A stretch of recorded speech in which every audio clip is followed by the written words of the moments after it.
Good morning. কি খবৰ আপোনালোকৰ সকলো ভালে আছে নে? পিছফালে দেখিছেনে ৰিগেলিয়া। আমাৰ ৰিগেলিয়া ওপেন হোৱা 4 দিন হৈ গ'ল আজি ডে 4 হয়। আগতে আছিলো ইনফ্লুয়েন্সাৰ ইউটিউবাৰ ভিডিঅ' বনাও তেনেকুৱা কিন্তু এতিয়া আমাৰ টোটেলি স্পেশালি মোৰ লাইফটো চেঞ্জ হৈ গৈছে কাৰণ খুব নতুন অভিজ্ঞতা আগতে বিজনেছৰ অভিজ্ঞতা নাই ৰিগেলিয়া স্টাৰ্ট হোৱাৰ পৰাই আমাৰ মানে গুটে লাইফ চেঞ্জ হৈ গৈছে দায়িত্ববোৰ বাঢ়িছে আৰু নতুন নতুন বস্তু শিকি আছো কেতিয়াবা মোৰ কি হয় ইমান প্ৰেছাৰ পৰে মানে একদম লোড ল'ব নোৱাৰা হৈ যাও তেতিয়া ভাবো কি কৰিলে মানে মনটো শান্তি লাগিব ইমান হেডেক কি কৰিম কি নকৰিম আৰু তেতিয়াই মই চাৰ্চ কৰিছিলো যে আমি নিজকে আগুৱাই লৈ যাবলৈ ভাগৰি না যাবলৈ আমাৰ লাইফটো একদম মেজিকেল হৈ যাবলৈ আমি কি কৰা উচিত তেতিয়া মই এটাই এনসাৰ পালো সেইটো হল এক্সিস বাৰ্ছ নো কি হয় যেতিয়া মই হোৱাট ইজ এক্সিস বাৰ মাৰিলো আৰু তেতিয়া মই গম পালো যে এক্সিস বাৰ্ছ আসলতে হয় কি মোক গুগলে এটাই সলিউশন দিলে সেইটো হল এক্সিস বাৰ্ছ আৰু যেতিয়া মই গুগলত মাৰিলো হোৱাট ইজ এক্সিস বাৰ্ছ আৰু এক্সিস বাৰ্ছৰ কথা মই ইমানে গম পালো যে মোৰ ভালকৈ বিতংকৈ জানিবৰ মন গল এক্সিস বাৰ্ছ কি হৈছে মই হেতু আপোনালোকক ক আমাৰ মূৰত 32টা পইণ্ট থাকে আৰু সেই পইণ্টখিনিক যি ৰান কৰাই আৰু ৰান কৰোৱাৰ ফলত আমাৰ লাইফটো একদম মেজিক হৈ যায় সেইটোৱে হৈছে এক্সিস বাৰ্ছ মানে মই এটা সহজ ভাষাত কৈ দিও আমাৰ মূৰত যিবোৰ আৱৰ্জনা লেতেৰা নেগেটিভিটি ভয় শংকা যিখিনি থাকে সেইখিনি যে নাইকিয়া কৰে সেইটোৱে হল এক্সিস বাৰ্ছ আৰু আমাৰ মূৰৰ পৰা যেতিয়া আৱৰ্জনা লেতেৰাখিনি নাইকিয়া হৈ যাব আমি লাইফত তেতিয়া আগুৱাই যাব পাৰিম আমাৰ যিখিনি মানি প্ৰবলেম আমাৰ ফ্যামিলি প্ৰবলেম আমাৰ ৰিলেশনশিপ প্ৰবলেম গুটিখিনিয়ে মানে এক্সিস বাৰ্ছে নাইকিয়া কৰি দিব তো সেইটোৱে হৈছে এক্সিস বাৰ্ছ তো ইয়াৰ বিষয়ে মই ভাবিলো যে কোন বিতংকৈ জনা উচিত আৰু মোক মোৰ বান্ধৱী এগৰাকীয়ে সাজেষ্ট কৰিলে তানিশ্ৰী বাৰ কথা আৰু আজি যাম মই তানিশ্ৰী বাৰ ওচৰত কাৰণ ভাল কামত দেৰি কি হয় যেটা নতুনকৈ বিজনেছ এটা ষ্টাৰ্ট কৰিছো আৰম্ভ কৰিছো আমাৰ বিজনেছটো যেন সাকসেস হয় বিজনেছৰ কাৰণে কি কৰিব পাৰো আমাৰ ঘৰৰ কাৰণে দি আৰু মোৰ ৰিলেশনশিপটো ভাল কৰিবলে গুটিখিনি মেইনটেইন কৰিবলে নেগেটিভিটি আতৰাই পজিটিভিটি আনিবলে নিজৰ লাইফটো একদম মেজিক কৰি দিবলে কি কৰিব লাগে তো আজি যাম মই এতিয়া তানিশ্ৰী বাৰ ওচৰত তো বলক আপোনালোকো এই বিকাল ঘৰটোৱে হল বাইদেউৰ ঘৰ আৰু আহি দেখিছো বাইদেউ বাহিৰতে ৰৈ আছে বাইদেউ আহিলো হেল্ল' ভালে আছে খুব ধুনীয়া লাগিছে অলপ আপোনাৰ ঘৰটো খুব ধুনীয়া আৰু সব গছ-গছনিৰে ভৰা পিছফালে ইমান বহুত ধুনীয়া লাগিছে পৰিৱেশটো আৰু সোমাই আহি বাও ধুনীয়া ইমান ধুনীয়াকৈ সজাই পৰাই থৈছে গোটেই ঘৰটো বাকীখিনি আহিল নে আপোনাৰ ষ্টুডেণ্ট আহিছে অ'কে গোটেইখিনি আহিছে ময়ে লেট মানে বাও এইটো কি হয় বা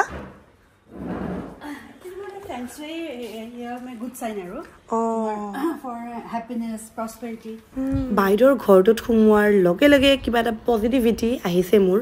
আৰু মই আজি শিকিম এক্সিস বাৰ্ছ আৰু মোৰ লগৰ এই বাইদেউ কেইগৰাকীও শিকিব এক্সিস বাৰ্ছনো কি হয় কি ক'ব আপোনাৰ কেনেকুৱা লাগিছে ফাৰ্ষ্ট যেতিয়া আপুনি এক্সিস বাৰ্ছ শিকিছিল তো মানে বহুত লাইফ চেঞ্জিং যোনটো মানে এক্সপিৰিয়েঞ্চ মোৰ লাইফটো একদম ইটস অল 360 ডিগ্ৰী চেঞ্জ হৈ গৈছে before I was such a negative personality so more life it was full of trauma and pasale but after doing my Access Bars and Access Foundation my life totally changed এতিয়া মই দেখিছো মোৰ ইমান precious moment মই কিয় waste কৰিলো being so dramatic being so negative কিয় আগতে নিহিকিলো আপোনাৰ তেনেকুৱা এটা সেইকাৰণে মই ছোৱালীক মই এতিয়াৰ পৰা শিকাইছে আৰু সেইকাৰণে ময়ো আজি 1200ত আহিছো যেন কিবা এটা মানে আজিৰ পৰা যেন লাইফটো কিবা এটা চেঞ্জ হয় নতুনকৈ আৰম্ভ কৰোঁ যিহেতু আমাৰ বিজনেছ এটাও কৰিছোঁ বাই গম পাইছে তো আজিৰ পৰা নতুনকৈ লাইফটো ষ্টাৰ্ট কৰিছোঁ আৰু মোৰ লগত আজি কোন আছে কোনে শিকিব আহিছে চবকে চিনাকি কৰাই আছোঁ আৰু এইফালে বাইদেউ আপুনি ক'ৰ পৰা আহিছে নমস্কাৰ মই ঠিকাজুলিৰ পৰা আহিছোঁ মোৰ নাম শ্ৰীমতী কমিতা দৈমাৰী হয় বাইদেউ আপোনাৰ মই ঠিকাজুলিৰ পৰাই মোৰ নাম শ্ৰী জুৰি হাজৰিকা পৰা আৰু এই ভাইটিটো একদম অকণমান দে ক্লাছ 10ৰ কি তোমাৰ নামটো কৈ দিয়া নাম শ্ৰী বিশ্বজিৎ বৰা মই ঠিকাজুলিৰ পৰা আহিছোঁ হাই মোৰ নাম তাসনিম আহমেদ মই জালুকবাৰীৰ পৰা আহিছোঁ আৰু বাইদেউ আপোনাৰ মোৰ নাম দীপি আহমেদ মাছখোৱাৰ পৰা আহিছে মানে বাহিৰৰো আছে আৰু আমাৰ গুৱাহাটীৰ আছে বাইদেউ ঢেকিয়াজুলিৰ পৰা আহিছে হয় আজি ময়ো শিকিম আৰু আপোনালোককো ভালকে জনাম এতিয়া আমাৰ থিয়ৰী ক্লাছ চলি আছে তাৰপিছত আফটাৰ লাঞ্চ আমাৰ প্ৰেক্টিকেল হ'ব প্ৰেক্টিকেলখিনিও দেখুৱাম আৰু এইখন বা হেৰি ন চাৰ্ট ন আমাৰ চাৰ্ট বুলি কয় এই 32টা পইণ্টছতে যোনবিলাক আমাৰ এই পইণ্টছবোৰ দেখাইছে যে ইয়াতে হ'ল আমাৰ যোনবিলাক মানে নিগেটিভিটিজ ব্লকেজেছ থাকে এইকেইটা পইণ্টতে থাকে আৰু এইবোৰ পইণ্টছত আমি যেতিয়া মানে ফিংগাৰ দি আমি টেপ কৰি পিনে তাতে আমি ক্লিয়াৰিং ষ্টেটমেণ্টটো কওঁ তেতিয়া এই আমাৰ যোনবিলাক নিগেটিভিটিজ আছে যিমান ব্লকেজেছ আছে যিমান ইম'চনেল ফিজিকেল মানে মেণ্টেল ফাইনেন্সিয়েল ফিয়াৰ্ছ বা ফবিয়াছো থাকিব পাৰে ব্লকেজেছ থাকিব পাৰে কিছুমান বস্তু পাষ্ট লাইফৰ পৰা আহে সেইবোৰ বস্তু আমাৰ ডিচলিফাই হয় লাহে লাহে মানে পাষ্ট লাইফেও আমাৰ এইটো লাইফৰ লগত মানে কানেক্ট আছে আমাৰ মানে মেটামৰ্ফিক যোনটো আমাৰ ডিএনএৰ যোনটো হেৰি থাকে তাতে থাকি যায় কিছুমান বস্তু ইন এনাৰ্জেটিক ফৰ্ম সেইবোৰ লাহে লাহে লাহে ডিচলিফাই হয় এতিয়া হৈছে আমাৰ লাঞ্চ টাইম আৰু লাঞ্চত কি আছে দাইল চালাড চিকেন ভাত আৰু পনীৰ দাইল দুটা নেকি বা মানে এজন হেৰি তেওঁ মানে পিঁয়াজ আৰু হেৰি নাখায় পিয়ৰ ভেজ আছে ডেজাৰ্টত অ'কে ডেজাৰ্টত বোলে ক্ষীৰ আছে এইটো নেকি যোৱাকালি পূৰ্ণিমা আছিল যে চ' মানে এভৰি ফুল মুন আমি মানে এটা হেৰি কৰোঁ পূৰ্ণিমা মানে পায়স এটা বনাই পিনে ফুল মুনত থৈ দিওঁ হয় নেকি টু মানে infuse the energy of the full moon into that ক্ষীৰ আৰু সেইটো আমি পিছদিনাখন চবকে চাৰ্ভ কৰে মানে আজি আমি সেইটো খাবলৈ পাম মোৰ ভাগ্য আৰু আজি নহয় বহুত নতুন নতুন কথা শিকিলোঁ বাহিৰ পৰা আৰু ঘৰটোত সোমোৱাৰ লগে লগে কিবা এটা মানে পজিটিভ ভাইবছ এটা ভাল ঠাইত আহিছে মানে তেনেকুৱা লগা নাই নে চবৰে হয়নে কেনেকুৱা লাগিছে কওকচোন আপোনালোকৰ এতিয়া আমি লাঞ্চটো কৰি লওঁ লাঞ্চ কৰাৰ পিছত আফটাৰ লাঞ্চ আমাৰ প্ৰেক্টিকেল ক্লাছ আছে এয়া আৰম্ভ হৈ গ'ল ক্লাছ মোক প্ৰথমে এই বাইদেউগৰাকীয়ে দিব আৰু বায়ে শিকাই আছে কেনেকৈ কি দিব লাগে মোক দিয়াৰ পিছত ময়ো দিম এই ছেশ্যনটো বাইদেউগৰাকীক আৰু সঁচাকৈ আমাৰ যিখিনি 32টা পইণ্টছ আছে সেই পইণ্টছখিনিক ৰান কৰাই এক্সেছ বাৰ্জে আৰু আমাৰ যিখিনি নিগেটিভিটি সেইখিনি গোটেইখিনি আঁতৰি যায় বায়ে ধুনীয়াকৈ শিকালে ময়ো ধুনীয়াকৈ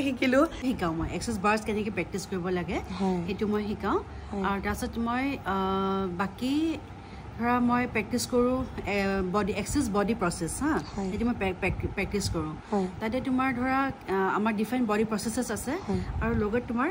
আমি কেনেকৈ এনাৰ্জি ইউজ কৰি পিনে এনাৰ্জেটিকেলি আমি ফেচ লিফটিং কৰিব পাৰোঁ মানুহ ধৰা চাৰ্জাৰী কৰে ফেচ লিফটিং কৰে কিন্তু আমি মানে এনাৰ্জি ইউজ কৰি পিনে ফেচ লিফটিং কৰোঁ তেতিয়া কিমান how does it get in better than this মানে কোৱা মানুহ আজি চাৰ্জাৰী নকৰি কিনে যে মানুহ ফেচ লিফটিং কৰিব পাৰে য়াং হৈ যাব পাৰে দেখাত সেইটো মানে কিমান ডাঙৰ কথা হয় নাই 20 সেশনস মানে ল'ব লাগিব কিন্তু মিনিমাম 20 সেশনস ল'লে মানে তেওঁ ইফেক্টটো গম পাব আৰু মানে এক্সেছৰ মানে এইটো পুৰা মেজিকেল তুমি আজি নিজে গম পালা তুমি আজি ক্লাছ কৰা লগে লগে তুমি ইনভিটেশ্যন আহি গ'ল চ তুমি ভাবিছা কেনেকুৱা ধৰণৰ মেজিক হয় মানুহৰ লাইফত মই নিজে আচৰিত তাৰপিছত তোমাৰ মই তোমাৰ ধৰা হেয়াৰ প্ৰেক্টিছ কৰোঁ পাষ্ট লাইফ ৰিগ্ৰেশ্যন মই থেৰাপি ছেশ্যনছ মই লওঁ পাষ্ট লাইফত কি হৈছিল সেইবোৰ মানে তেওঁ ধৰা কিবা পাৰ্টিকুলাৰ ইছ্যু আছে তেওঁ সেইটো ৰিজল্ভ কৰিব পৰা নাই তেতিয়া আমি পাষ্ট লাইফত গৈ পিনে চাওঁ তেতিয়া মই জাষ্ট এটা থেৰাপি ইউজ কৰোঁ তেওঁৰ ওপৰত গৈ পিনে তেওঁ নিজেই কয় তাৰমানে তেওঁ পাষ্ট লাইফৰ কোনটো লাইফৰ পৰা তেওঁ সেই ইছ্যুটো আহিছে তাত সেনেকৈ আমি ৰিজল্ভ কৰোঁ বা ৰিগ্ৰেশ্যন কৰোঁ নেক্সট মই আকাশিক ৰেকৰ্ডছ ৰিডিং কৰোঁ আমাৰ এভৰি একশ্যন এভৰি মানে হেৰি আমাৰ এই মানে পৃথিৱীত মানে বা এই হেৰিটো থাকি যায় তাৰমানে সেইটো তোমাৰ এই ডাইমেনশ্যনটোত মানে এজ এনাৰ্জেটিকেলি থাকি যায় এভৰি কৰ্মা সেই বস্তুটো আমাৰ কোনটো লাইফ টাইমৰ পৰা কিবা প্ৰব্লেম যদি আহিছে কোনটো লাইফৰ পৰা আহিছে আমি সেইটো বস্তু মানে আমি টেপিং কৰিলে আমাৰ ইনফৰমেশ্যন আমি পাই যাওঁ যে কোনটো লাইফ টাইমৰ পৰা তেওঁ আহিছে কাৰোবাৰ ধৰা পইচা ষ্টাক হৈ আছে ৰিলেশ্যনশ্বিপ ইছ্যুজ আছে তেওঁ ধৰা পাষ্ট লাইফত যাব পৰা নাই কিছুমান মানুহে পাষ্ট লাইফ যাব নোৱাৰে তেতিয়াহ'লে মই তেওঁৰ হৈ পিনে মই আকাশিক ৰেকৰ্ডছখিনি ৰিডিং কৰোঁ তেওঁ মানে কি ক'ৰ পৰা আহিছে সেইটো বস্তু আমি সেনেকৈ ৰিজল্ভ কৰিব ট্ৰাই কৰোঁ আৰু মই তোমাৰ ক্ৰিষ্টেল থেৰাপি মই সেয়া কৰোঁ টেৰ' ৰিডিং কৰোঁ একচুৱেলি মানে ইটছ কি মানে তোমাৰ এটা যেতিয়া মানুহ এক্সেছত অহাৰ পিছৰ পৰা মোৰ গোটেই মানে হিলিং যোনটো মানে এনাৰ্জি হিলিঙৰ যোনটো হেৰি সেইটো খুলি গৈছে তাৰমানে আৰু মই নিউমেৰলজিও কৰোঁ তাৰপিছত আকৌ তোমাৰ কেণ্ডেল হিলিং এইবোৰ মই শিকাওঁ কিছুমান মানুহে এইবোৰ ভাল পায় মানে এডিট মানে কিছুমান ধৰা যে পাই যায় লগত প্ৰটেকশ্যনৰ কাৰণে বা কিবা সেনেকুৱা এবেণ্ডেঞ্চৰ কাৰণে মানি ৰিলেশ্যনশ্বিপ কেণ্ডেল হিলিঙো শিকোৱা হয় ক্ৰিষ্টেল হেৰিও শিকাওঁ মই থেৰাপি শিকাওঁ ৰেকি প্ৰেক্টিছ কৰোঁ প্ৰাণিক হিলিং মই আৰ্হাটিক মানে এডভান্স প্ৰাণিক হিলিং মই কৰিছোঁ লগত মই সাইকোথেৰাপিও মই পাৰোঁ মানে কৰিছোঁ প্ৰাণিক হিলিঙৰ বহুত মানে আৰু ইটছ এ ভাষ্ট মানে হেৰি এণ্ডলেছ আৰু আজি মই নিজে আচৰিত মই আজি ক্লাছ কৰি থকাৰ মাজতে মোলৈ এটা ফোন আহিছে আৰু বহুত বেছি ভাল খবৰ মই আজিয়ে মানে ৰিজাল্টটো পাই গৈছোঁ মানে কেনেকুৱা পাৱাৰফুল বস্তুটো শুনি আছিলোঁ আৰু আজি নিজে ফিল কৰিলোঁ বস্তুটো তো আপোনালোকো যদি আগ্ৰহী বা আপোনাৰ তাত শিকিব পাৰে আপোনাৰ কিবা কণ্টেক্ট নাম্বাৰ মেইল আইডি আছে নেকি তেনেকুৱা কেনেকৈ কণ্টেক্ট কৰিব 860794 এই নাম্বাৰটোত কল কৰিলে আপোনালোক কথা পাতিব পাৰিব ঠিক আছে বাইদেউ মানে এনেকুৱা বহুতক শিকায় আৰু অলৰেডি বহুতক শিকাইছে আৰু বাইদেউ যিসকলক শিকাইছে তেখেতসকলেও এতিয়া ক্লাছ দি আছে চেমি মেডিচিন তো আপোনালোকে বাইদেউৰ ওচৰত শিকিব পাৰে হয় হয় আৰু বাইদেউৰ নাম্বাৰটো মই দি দিম আপোনালোক লাগিলে কণ্টেক্ট কৰিব আৰু বাইদেউৰ লগত ধুনীয়াকৈ শিকাব আজি ময়ো শিকিলোঁ আজি আমাৰ এক্সেছ বাৰৰ ক্লাছ হৈ গ'ল আৰু এয়া আমাৰ এতিয়া চাৰ্টিফিকেট দিব বায়ে অঁ মোৰখন এইখন মানে আজিৰ পৰাই মই পাৰা হৈ গ'লোঁ আৰু বেলেগক সুধিম প্ৰেক্টিছ কৰিম 25 টাইমছ তাৰপিছত মই ঘৰৰ মানুহক দিম তাৰপিছত মই আপোনালোককো দিব পাৰিম All of life comes to me with ease, joy and glory. All of life comes to me with ease, joy and glory. All of life comes to me with ease, joy and glory. আজি মোৰ দিনটো খুব ভালেই গ'ল যদিহে আপোনালোকেও শিকিব বিচাৰিছে বাৰ লগত কণ্টেক্ট কৰিব পাৰে মই কণ্টেক্ট নাম্বাৰ দিছোঁ ডিছক্ৰিপশ্যন বক্সতো দিয়া আছে আজিলৈ আহিছোঁ